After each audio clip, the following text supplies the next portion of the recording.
Hello, welcome back to my channel home made healthy delights. ఈరోజు నేను చూపించేది custard cookies అండి.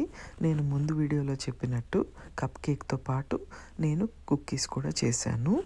రెండు ఒక దాంట్లో చూపించలేక రెండు వేరువేరుగా వీడియోలు పెడుతున్నాను అనమాట. నేనేమో 250 గ్రామ్స్ గోధుమ పిండి వేసుకున్నానండి. దీనికి ఏంటంటే కస్టర్డ్ పౌడర్ యూస్ చేస్తున్నాం అనమాట. 150 గ్రామ్స్ షుగర్ యూస్ చేస్తున్నాను. కస్టర్డ్ పౌడర్ కూడా 150 గ్రామ్సే యూస్ చేస్తున్నాను. బటర్ మాత్రం 200 గ్రామ్స్ యూస్ చేస్తున్నాను. 2 టైమ్స్గా వాడతాను నేను దాన్ని. నేను మీకు అన్నీ క్లియర్గా డిస్క్రిప్షన్ బాక్స్లో కింద సబ్ టైటిల్స్ లాగా నీట్గా ఇస్తాను. మీరు పూర్తిగా వీడియో చూడండి, ఫాలో అవ్వండి. ఇప్పుడు ఈ డ్రై ఇంగ్రీడియంట్స్ అన్నీ నేను చక్కగా మిక్స్ చేసేసుకుంటాను.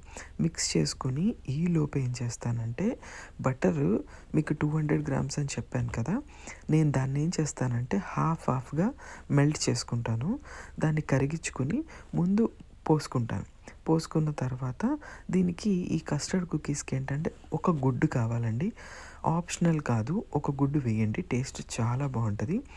ఒకటి సరిపోతుంది. ఒకటి వేసేసుకొని నేను దీంట్లో బేకింగ్ పౌడర్ కూడా 1 స్పూన్ వేసేస్తున్నాను.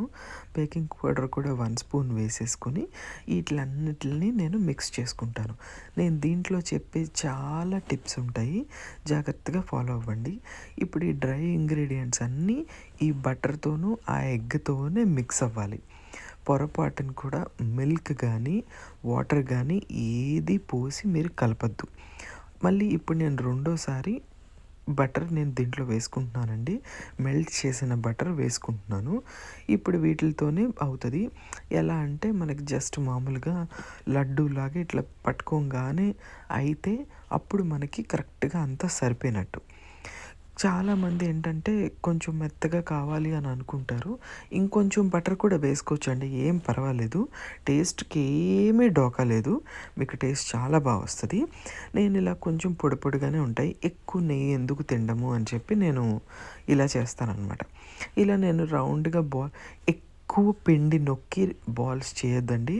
బిస్కెట్ కుకీస్ గట్టిగా అవుతాయి. ఎక్కువసేపు పిండిని కలపద్దు, గట్టిగా అవుతాయి. ఇవన్నీ టిప్స్ మీరు బాగా ఫాలో అవ్వండి.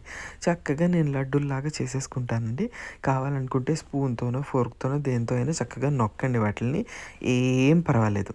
మళ్ళీ సేమ్ టెంపరేచరు 350 డిగ్రీస్ దగ్గర 10 మినిట్స్ మాత్రమే, ఖచ్చితంగా 10 మినిట్స్ టు 12 మినిట్స్ మాత్రమే అవి బేక్ అవ్వాలండి. మీరు మెత్తగా ఉన్నాయి, బేక్ అవ్వలేదు అని అస్సలు అనుకోవద్దు. చాలా నీట్గా బేక్ అయిపోతాయి. తీసి బయట పెట్టేసేయండి. 12 మినిట్స్ తర్వాత తీసి బయట పెట్టేసి వాటిని అలా చల్లారనివ్వండి. కొంచెం సేపు అస్సలు టచ్ చేయొద్దు. చల్లారిన తర్వాత మనకి బిస్కెట్ ఊడొచ్చిన తర్వాత అడుగున మనకు అర్థమవుతుంది, చక్కగా గట్టిగా అయిపోతుంది. అప్పుడు బిస్కెట్ అయిపోయినట్టే. ఇంకా మీరు దాన్ని ఏమి డిస్టర్బ్ చేయొద్దు. లైట్గా మీరు టెంపరేచర్ ఎక్కువ పెంచినా కొంచెం డార్క్ కలర్లో మారిపోతాయి అన్నమాట. అందుకని మనకి 10 to 12 మినిట్స్ అవ్వగానే మనం బయట తీసి పెట్టేసుకోవాలి. అంతేనండి, మన కస్టర్డ్ కుకీస్ ఇట్టే రెడీ అయిపోతాయి. చాలా టేస్టీగా ఉంటాయి, చాలా బాగుంటాయి. ట్రై చేయండి.